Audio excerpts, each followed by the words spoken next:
Welcome to the podcast for and about Colorado Springs. I'm your host, Brittany Felix, and every Monday through Friday, I'll be talking about a different aspect relating to the Springs, including upcoming events, restaurant reviews, local business spotlights, media coverage about the Springs, public works projects, local activities, answering your questions about the city, and much, much more. Be sure to subscribe to this podcast so you don't miss any of the updates, and also follow me on Facebook, Twitter, and Instagram. You can find links to all of those social media accounts at springspodcast.com/social media.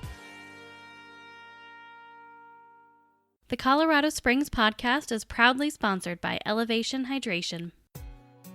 Elevation Hydration is the only hydration therapy clinic serving Colorado Springs, and they are dedicated to helping you elevate your life. They use intravenous vitamin therapy to help athletes needing a boost of energy or help recovering after a tough competition, people experiencing cold-like symptoms or dehydration from the flu, anyone needing to recover quickly from a rough night out. I'm looking at you, college kids. And just anyone wanting a healthy alternative to preventative care. They have a wide variety of hydration packages to help address whatever your needs are. They're conveniently located inside Lush Beauty Lounge at 812 Village Center Drive, and if you mention this podcast during your visit, you'll receive $10 off any hydration package. To learn more about Elevation Hydration or to schedule an appointment, visit springspodcast.com/hydrate. Welcome to episode 39 of the Colorado Springs podcast. Today is Tasty Thursday, so I am doing another restaurant review, and this week I am talking about the Green Line Grill.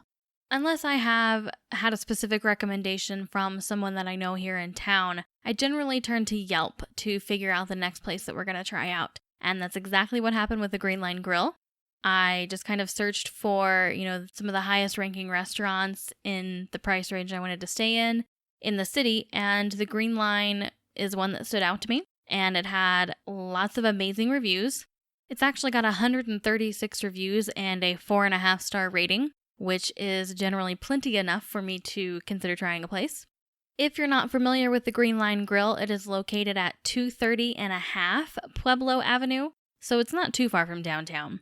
And when you walk into the Green Line Grill, if you did not know what type of food served beforehand, you would know the instant that you stepped inside because it has a very, very, very powerful grease and burger joint smell. I can say that it did instantly make me a lot more hungry, so it is effective, but we actually opted to sit outside in the, limited seating area they have outdoors because it was this past weekend, so the weather was fantastic, and I kind of just needed to be able to breathe some fresh air after standing inside for about 15 minutes or so while we were waiting to order. And I'm going to post a link to their website in my show notes, which you can access the menu from, and you will see that there is not a whole lot on it. They do very few things. Actually, I can read to you pretty much the entire menu right now. They have the original onion fried burger, which I even asked for clarification on what that meant, and she explained it and I still didn't quite understand. I was hoping that it meant that it would have like this crispy onion strong, but it's not. It's apparently has something to do with the way the burger's actually cooked. And then they have the deluxe burger. Then they have the veggie burger. And then they have the Otis, which says it's a veggie burger plus an onion fried burger. They have coney dogs with chili and El Reno slaw and hand-cut fries. And that's it. So if you don't want a burger, coney dogs, or fries, you probably should go somewhere else. And we actually opted for, I guess, just the original with bacon added and just kind of our general toppings. So, mine had lettuce, tomato, pickles, mayonnaise, ketchup, I think. So pretty standard. And so one thing I have to mention is that their burgers are actually kind of small. They tend to focus more on the toppings of the burger, and that kind of makes the burger seem a lot larger. But when you kind of smash it down or take some of those toppings out, it's actually a fairly small burger.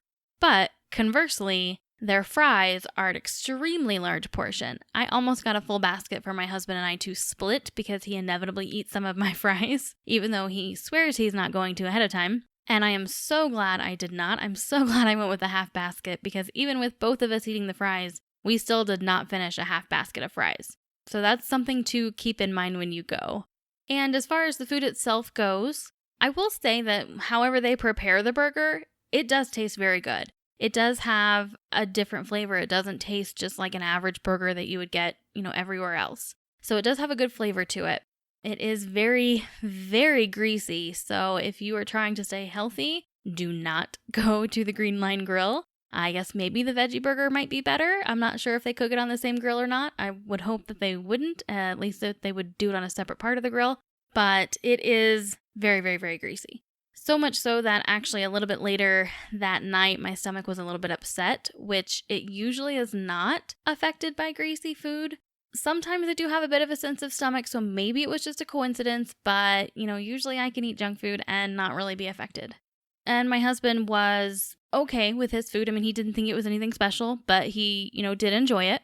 I will say, however, that since we both did get burgers with bacon added and drinks, which are separate, and, we shared a half basket of fries, our order total ended up coming up to almost $30.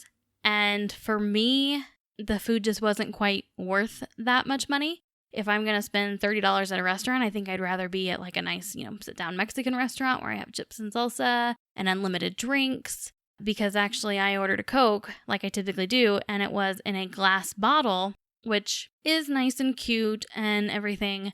But the problem with that is the drink gets warm super fast, and obviously there are no refills. The staff did seem to be pretty pleasant. We actually had one of the gentlemen that came outside to give us our food, and I think he was actually one of the cooks, and he was very pleasant. He joked with us, like even opened our umbrella for us to get the sun out of our eyes. So he was very nice. The woman working the register, she wasn't unpleasant, but she wasn't overly pleasant either, which I'm just going to chalk up to her seeming to be a little bit stressed. It is just her working the counter, and there were some people there when we got there, so they did have a little bit of a crowd. So all in all, I don't think we'll be going back to the Green Line Grill. It wasn't an unpleasant experience by any means, but it would be pretty much impossible for me to sit inside and eat, and so we'd have to take a chance that there was an outdoor seating available, and they only have like 3 tables. And the food was okay, but we just don't really feel like we got enough value for the amount that we spent. We just don't feel like the quality was really there. Now, if greasy comfort food burgers are your thing, you might actually really like the Green Line Grill. And the inside of the place is super cute. It looks like an old diner. So if you can get past all of the things that kind of held us up, I could definitely see where somebody would love this place and it would be a go-to for them. So, I can say that we probably won't go back, but I can't really say that I wouldn't necessarily recommend it to somebody else. If the things that I've mentioned here don't seem like they would be an issue for you, then definitely go try it and check it out for yourself. So again, they are located at 230.5 Pueblo Avenue. And I'm going to give you the hours here, but I want to preface this by saying I am literally just repeating what it says on the website. These hours seem a bit odd to me, but it's what they have, so it's what I'm going to say. I recommend maybe calling and making sure they're actually open during these hours if you decide you want to go. So on Monday, it says they're open from 11 a.m. to 1 a.m., Tuesdays and Wednesdays from 11 a.m. to noon, Thursdays from 11 a.m. to 1 a.m., and Friday and Saturday from 11 a.m. to 3 a.m. So again, those hours seem kind of odd to me, but it's on their website, so I would hope that they are accurate. But again, maybe give them a call before you head over.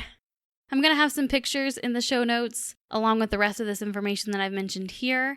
And you can find those show notes at springspodcast.com/039. And that is going to wrap it up for today. Thank you so much for joining me. And I will see you back here tomorrow for yet another episode of the Colorado Springs Podcast.